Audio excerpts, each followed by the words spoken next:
Hi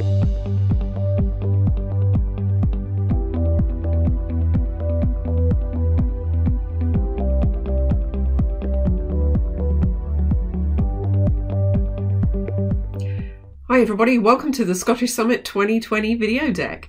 I'm Sharon Sumner. It's really great to be here with you. I hope you had a fantastic time at the Scottish Summit itself, and if you couldn't make it, well then I hope this accompanies the series really well. So let's talk about student forms with PowerApps and Flow. First of all, who am I? So I'm based in Cambridge in England in the UK, and here's just a few ways that you can get in touch with me. So I run the Cambridge PowerApps and Flow, although now Power Platform user group, where we have a really great bunch of people that get together on a regular basis and talk about all things PowerApps and Power Automate. So let's talk to you today about some of the stuff that I've been doing with my team with those technologies. So today we're going to have a look at a Freshers app that we created, a Student Forms app, and a Room Browser app. Now these were all developed by my team when working with a university local to us.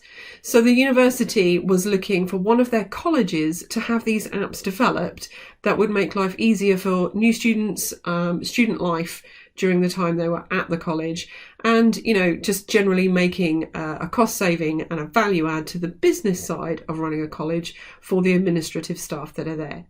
So without further ado, let's jump straight into the Fresher app. So for those of you that didn't go to university like me, a fresher is somebody that's joining the university for the first time. So our audience for this app is new students and really the administration team. Our goal is to make administration as seamless as possible and for the new students to not have a long and complicated process to register for university. So the challenge is the sheer amount of information that we need to record and the timeliness of that information, and obviously making it easy to use. So just having a look at the problem statement there then, we have 250 plus. Now this is quite a small college that has 250-ish students coming in each year, so it's quite a nice one to work the app on in the first case. You would want to scale this out, and there are some considerations for that for a larger university. So all of these students arrive on the same day, and that's really a problem, is getting everybody to the same place at the same time. So we wanted to have a little bit about information about travel news and traffic, and we wanted to be able to give all the information and gather all the information from those students to make day one viable. And it amazed me when looking at this, the amount of data that has to be gathered. And let's not even go into GDPR concerns with this data. So all the stuff that the university needs to know before you even start, like what your final A-level results were, which doctor you're registering with locally, are you staying with a college or have you got other accommodation? Are you coming to the welcome dinner? Have you already got a gown? And that you're actually even turning up. And it's a really big stack of information that the university needs to gather. So how are we going to go about this? Well, we decided the solution lie in PowerApps and SharePoint Online for this particular one. So SharePoint Online is our secure data source for the collection of the data, and we would link that out to Power BI and other add-ons. But PowerApps was going to be the front end for the university students to see. Now, there's some issues coming up, and those of you that have built PowerApps for multiple users probably know what that is, but let's push on and we'll come across them as they happen.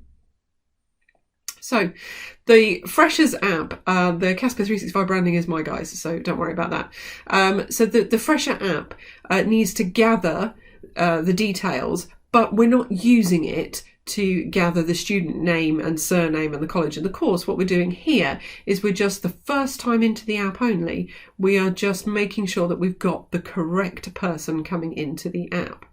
So as I said, some issues, one of the prerequisites for this app to work is that the students need to be in your Active Directory as a university or college.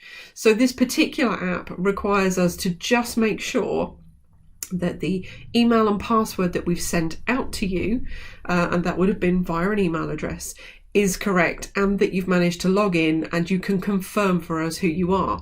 This also allows us to get slight things right that we might not have done, like the spelling of a complex surname. So this is a one-time screen that comes up. We then go into the main app to allow freshers to have a little bit of a news feed.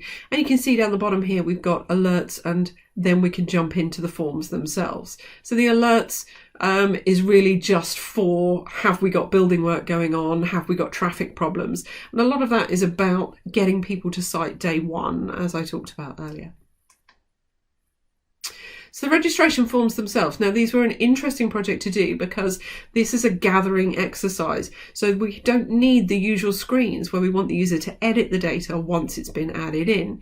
And as you can see here, the way that we've done that is that each of these forms that we need them to fill in, matriculation, by the way, is just that welcome dinner. It's a university word. So each of these forms that we want them to complete, it's a one-time completion. Now, we're relying on users to get the data right the first time simply because of the volume of data. So we don't need that ability to edit records. Once we've completed the form to the satisfaction of the form validation, we're getting a tick in that screen. And that's deliberately designed to make this a one-time gathering exercise. The most complex thing about this app, as you can see, it's a relatively out-of-the-box app, is this gathering of multiple A-level results. And the way that we did that, as you can see here, is that we collected the exam result in a multiple format list and then had that slider. That was quite a quick run through there, but hopefully you saw that. So that once the slider goes across to say, yes, I've added all of my A-level results, then when you come back to this main screen, it's a check and we're ready to move on to the next form. So we're effectively just doing that single gather point, but where there are multiple lines, we needed to use a slider to say, yes, I'm done, just in case they needed to go off and find additional information or an exact title of a particular course element, etc. So there's a little bit of flexibility in there.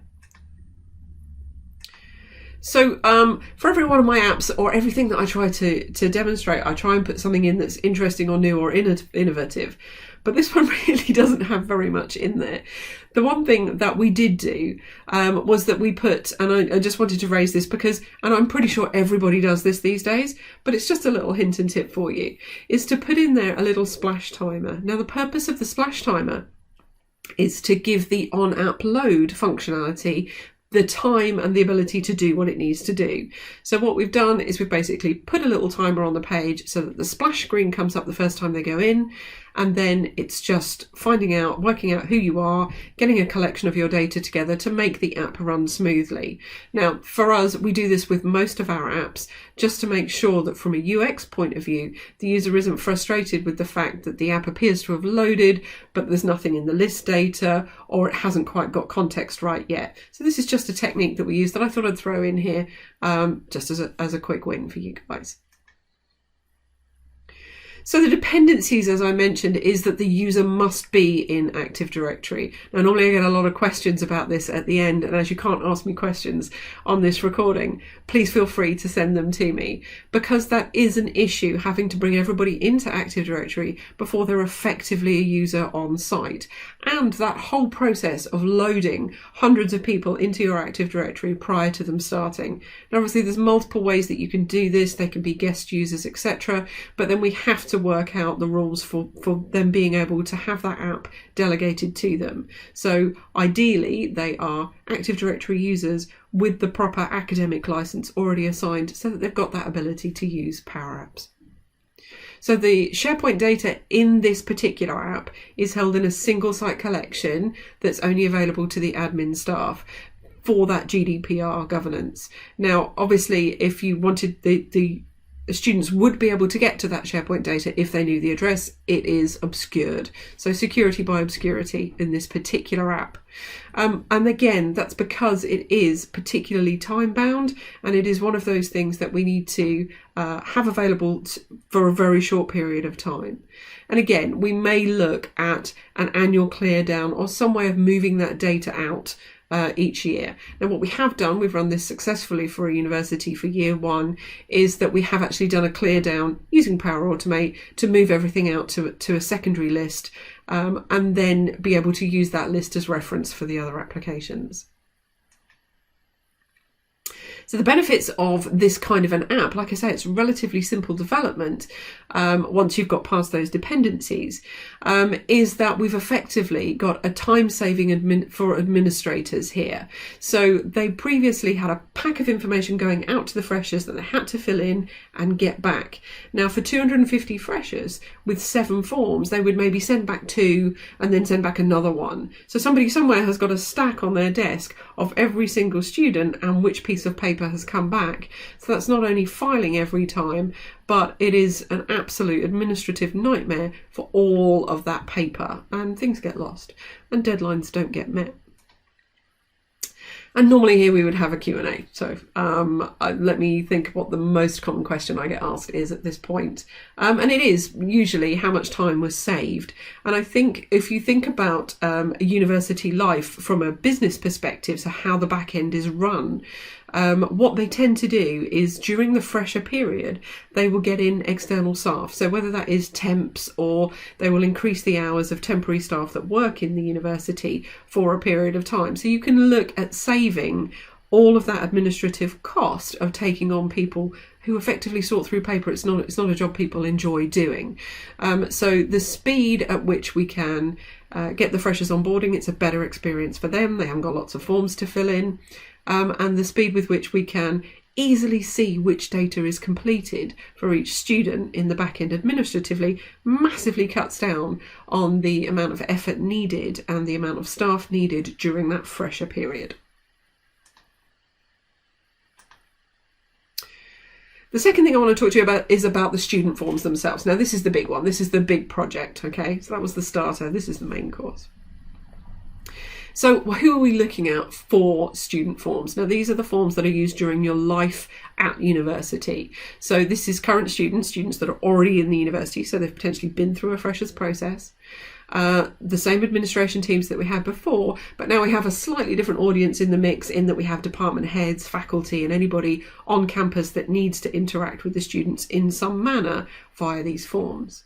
So the challenges then are going to be, so with our particular university, we have a challenge around external user approvals.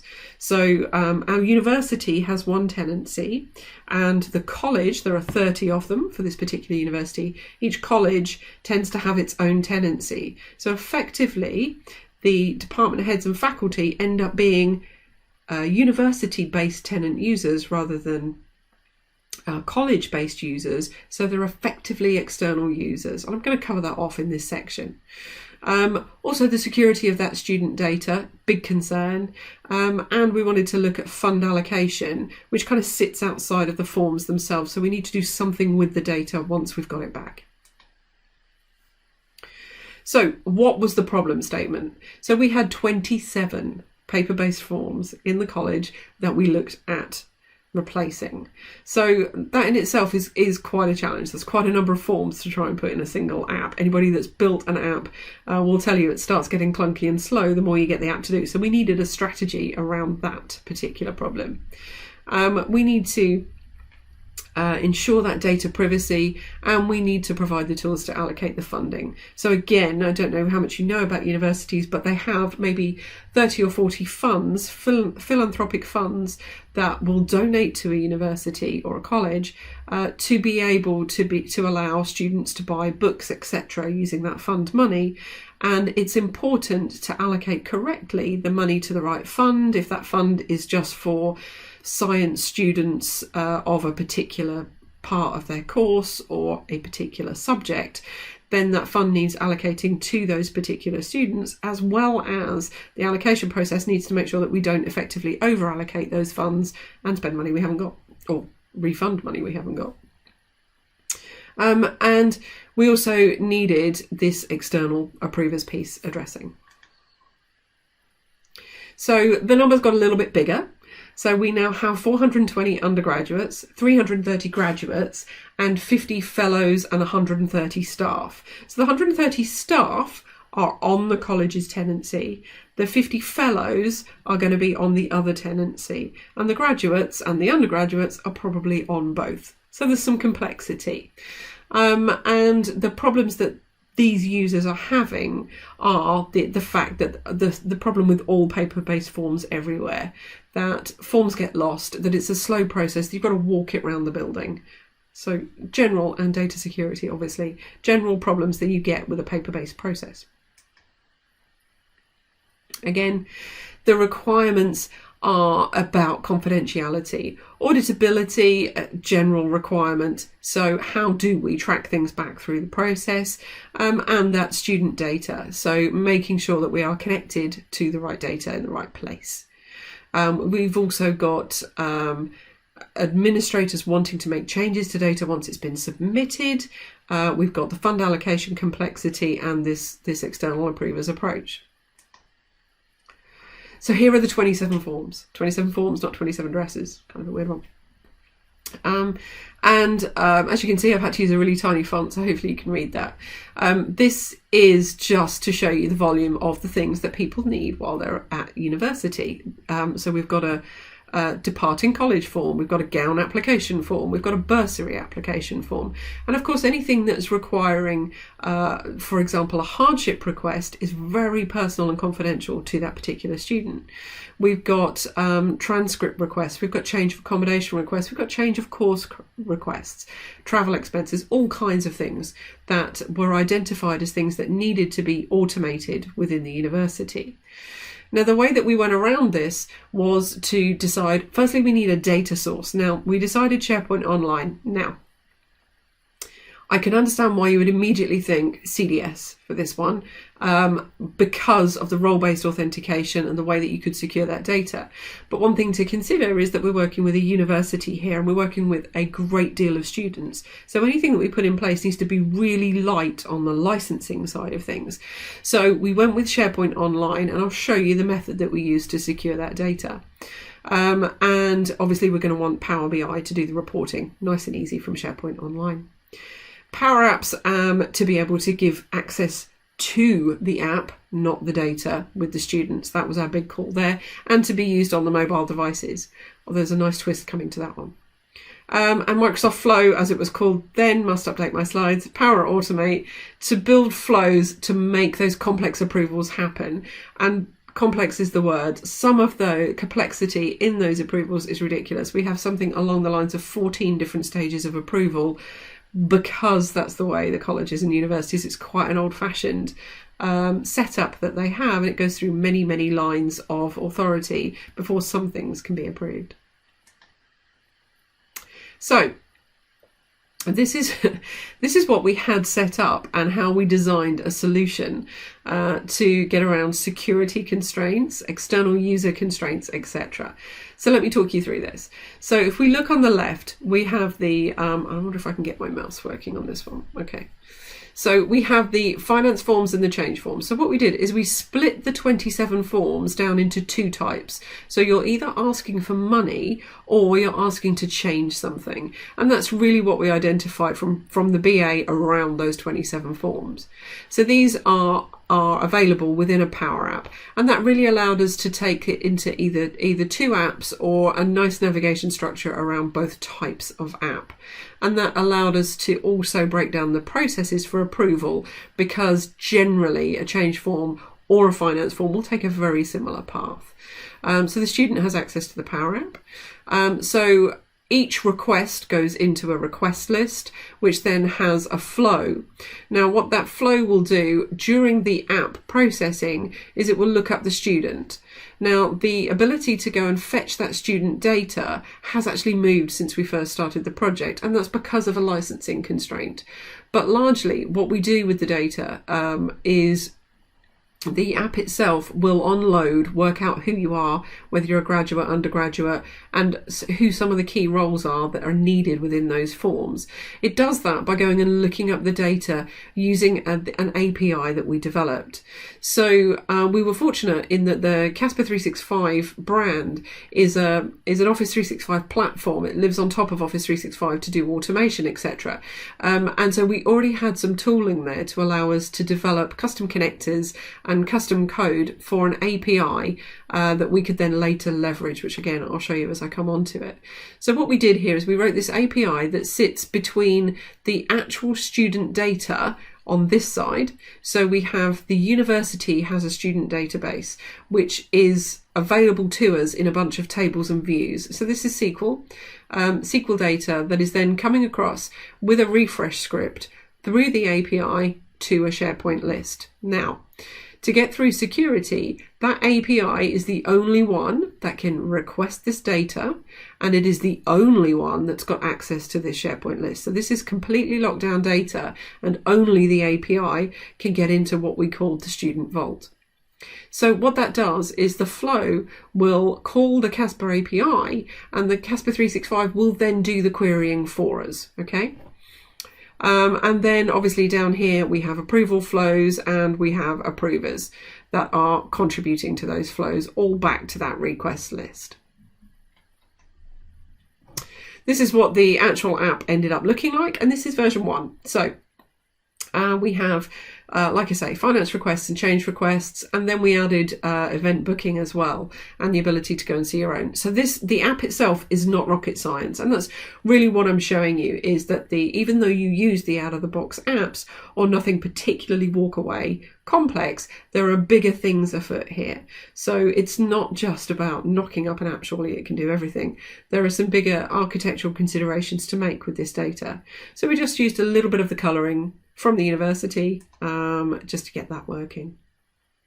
So some of the stuff that we had some issues with were the approval processes, as I mentioned previously. So because we have externals wanting to make an approval, and this has changed since we first did this, but I want to show you this because it's important to see the things that people have gone through, because that's how we learn, really. So what we have here is we have a financial transaction that goes through what looks like a standard approval process. And as you can see there, we've got my finances. So the user is able to cancel the request, but they're not able to edit it once it's gone live, once it's gone through. And this approval email that we've made look just like the Microsoft Flow approval email. And in fact, we started using the Microsoft Flow email. So normally you would go to approvals, there it would sit, and you would have this ability to use your email to be able to complete using the kind of lazy approvals mentality. So we thought we were going to use that, but then came the roadblock. So what actually happened was that you were given this URL, and hopefully you can see this clearly. So what we have here is the URL that's provisioned is the tenant, and then it's actually built to say manage environments, the tenant GUID, approvals and received. So you would think that when you go to this URL with this tenant GUID, that it would take you to the correct tenancy and the correct approvals. What it actually did was it redirected you and replaced with your default tenancy. So all this did, because you were logged in as you, it took you to your home tenancy. And when we tried to use the lazy approvals in email, we just got a nasty 403. Unhappy days. Taking it to this guy, who I'm pretty sure you all saw in a kilt on the day, am I right? Taking it to this guy, John was like, what? How are we going to get around this? And for those of you who don't know, this is John Levesque, who, again, bad logo, who is in the Power Automate or Flow team. So we looked at how are we going to get around this? How do we address this particular roadblock? And again, I'm sharing with you how we got around the problem. So this is what we designed. So we had to leverage the Common Data Service. For those of you that know, approvals live inside the Common Data Service. Now, at the time that we did this, you couldn't use the Flow approvals from within the default environment. So we had to set up a new production environment to make that work. And so what we did is we got Microsoft Flow to start the approval, just in the standard way. And then we hijacked it a little bit. So we the approval at that point is registered in CDS. So then that's available to us to be able to use. We then replaced with a custom email to send to the external user with the links to approve, so that we made sure that we were bringing them to a place that we knew we could authenticate them. User then logs in to our custom approval site collection, which we hosted within SharePoint. And with a little bit of Parker magic, we have an SPFX web part that loads, and the connector then uses the API to communicate back to the Common Data Service to then go and get the information about that user approval and to make updates to that user approval, whether it was approved or rejected, etc. That API then triggers the flow to continue and move on to the next stage once approval has happened. So this was a workaround that we did to get past that. And the way that it looked was pretty clever. So the email looked much like this one here, which is much like the longer email that you can get from approvals anyway. Not the pretty one, but certainly the HTML one that you can get. And when they went to the page, Parker wasn't there, when they went to the page, we made it look exactly like the Flow approvals page. But as you can see, there are site collection bits around the side of it. So only the keenest of eyes could tell that this was actually not the regular approvals. So that was our workaround. And, went back to John and said, this is how we've done it.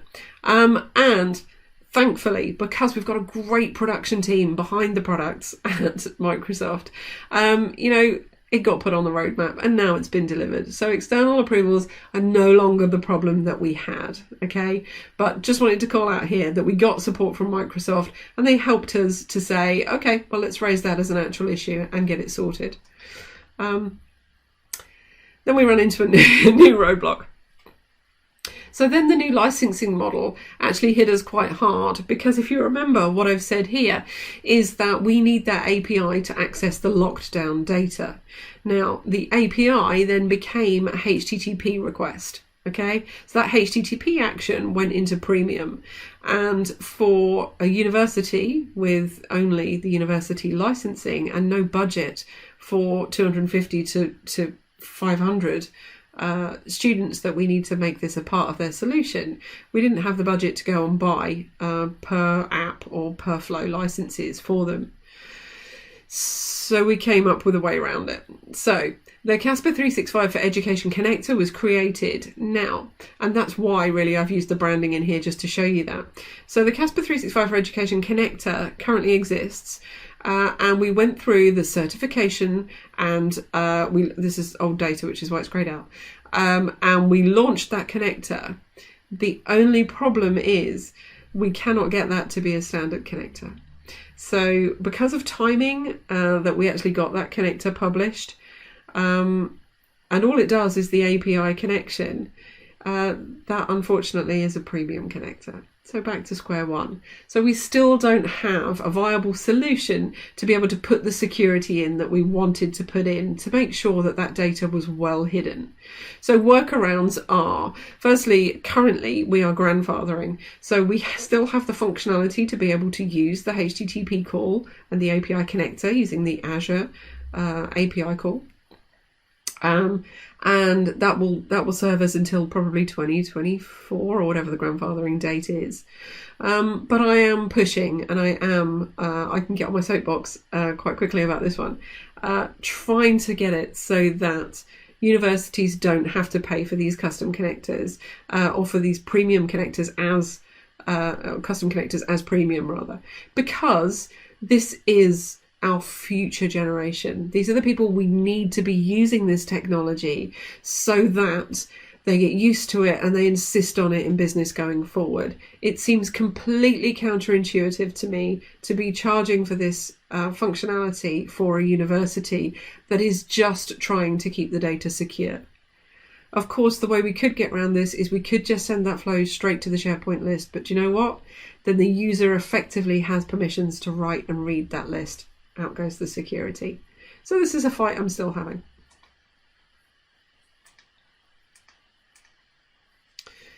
So the next part of the solution, as I mentioned, was to move on to allocating funds. And Parker joined us again as we created an SPFX solution to be able to look at each of those requests as they've come in, to look at the funds that were available, and to create a SharePoint-esque looking form to be able to part allocate to different funds and to be able to complete a transaction so that it could be multi-fund allocated or single fund allocated, but basically once a request was complete, it appeared as something that needed allocating to funds. If there wasn't a fund that was going to pay for it, then that goes to the college's own funds.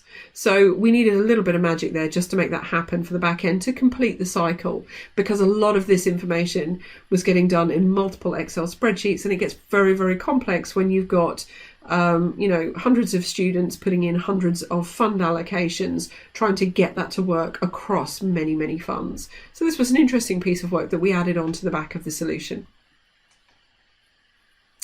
Reporting then, as I said, all of the data, because it's going into that single request list, can now be looked at, and we can start analysing. This one is hilarious because it's just looking at some of the early data that we collected for a change of course, why they were changing course. And as you can see there, the gold section shows that the majority of the changes were tutor related. So, and I don't even think that's the correct terminology. I think it is professor related. So they didn't like the course once they got on it. But again, this is just looking at the lighter side of this data. But imagine now looking at some of the more interesting forms that needed filling in, and having data really that the university's never ever been able to see, with the big piles of paper that simply sit in filing cabinets. So we went and got some student feedback to be able to create version 2, and version 2 looks completely different. Now, some of the stuff that really surprised us about that student feedback was that one of the things that they said back to us was actually the students aren't going to be using their mobile phones, which I did not see coming, and it's certainly not something that was in the original design. So they had a preference for desktop, which is great because that means that we can go into the tablet format. So for version 2, we looked at a more responsive design. We looked for clearer information back to the students and really took on some UX considerations. And so forms started to change. We also put back in the 27 form headings. So you can see on the left we have a list of forms and a search box, because some of these forms are actually the same form underneath but a different title. So we put back in all of the titles and allowed the students to look for forms that they were used to the naming convention for. Each form then, as you click it, shows you the guidance before you go into that form. Again, this is fundamental to allow students to understand when they can submit a certain form, what the qualification criteria is, and it removes the frequency of rejection of requests, because they know the rules up front before they even hit the apply button. So then creating a form, we started to get far more informative about how far through the progress bars showing on the left hand side. We looked at multiple request line item detail, and at the bottom there, although this one doesn't have any, the correct person that is in the chain for the approval process will show up in different colours as it goes through that process. Oh, here we go. So your approval history looks something like this, so that you can see very clearly and very simply where you're at. The other thing that was asked for in this one was the ability to attach files. So we wanted receipts and we wanted multiple receipts. So that needed to be included in a simple and easy to use way. This is drag and drop file attachment area. And again, we've got much more space, so we can add more things in. Instead of having multi-page forms, we can add in some text boxes to allow some typing, and we can add in some more data that we probably wouldn't have fitted on a single phone app for simplicity, and that allows us just generally to use the space a bit better. Again, that's looking at those forms. So again, this would normally be a Q&A session if I was live. So what is my most frequently asked question? I don't actually know. I'm going to pause for breath. Let's move on. We'll come back to this at the end. So the final thing I wanted to share with you, and this is a really light-hearted one, is that we had a requirement for a rooms browser. Now, there are a lot of rooms on campus in a college that students need to be able to choose from. But the complexity there is that how it works is there is a target amount of money that facilitates the provision of those rooms. So if they need to get an income of X amount per year, there is then an algorithm that works out, based on the quality of each of those rooms, what the fee should be each year. So the rooms are banded with A, B and C, etc. And the students have actually written the algorithm that calculates this. So we needed something that complemented the fact that we need to be able to see the rooms, the types of rooms that fit within each banding, individual rooms, what they look like, and the area that they are within the campus buildings. But we also needed to be able to facilitate this algorithm annual change of banding and or funding requirement for each room. And on top of that, we only had 5 days to do it because this came to us really last minute. So it was a really nice quick challenge. How do we solve this one? And here's the architecture that we used for this particular one. So there's a couple of reasons why it is as complex as it is, but let's just quickly go through it. So firstly, there is a photo library that is completely separate to the room booking list. Now, this is because each room can have multiple photos and those photos can be updated at any time. There's also the aspiration to push that photo taking and submission to students that are currently using those rooms. And we have a room booking list that gives us then the detail of those rooms. So that's available to the students to see within the application. So they get that in the nice mobile or tablet app. In the background then, we have this ability with a duplicate list put separately, and there's a really good reason why that's separately, which I'll tell you in a minute, to be able to update the annual banding. So on this list, we hit a button that says, take everything to the duplicate list. And that's using Flow to do that. In the back end, we have an on-premise VM that's got a MySQL and a REST connection to this list data. So once the data is in this list, this is pulled into the SQL database. Algorithms do their magic and students mess with the data, and then they pass it back to this list. Now, again, this is why the separate list. Once they're in this list, it was automatically pushed back to this list once they said, yes, we're fine with that. But we had to introduce an approval step here because the very first time they did it, they pushed it back with completely blank information. So we effectively lost everything. Fortunately, though we had a duplicate list, we had undo or version control on the room booking list itself. So some fun challenges with that, but this was the easiest way to facilitate this algorithmic requirement, the backup that we clearly needed, and the ability to approve these changes before they went live, which they didn't even know was a requirement, but actually ended up being one. So what does this look like? Again, this is not super complex. So what we did was some nice little bits, and these are not student rooms. I just have to clarify that. These are hotel rooms, okay? We put in some nice pretty pictures. But if you saw student rooms, you would turn this video off right now.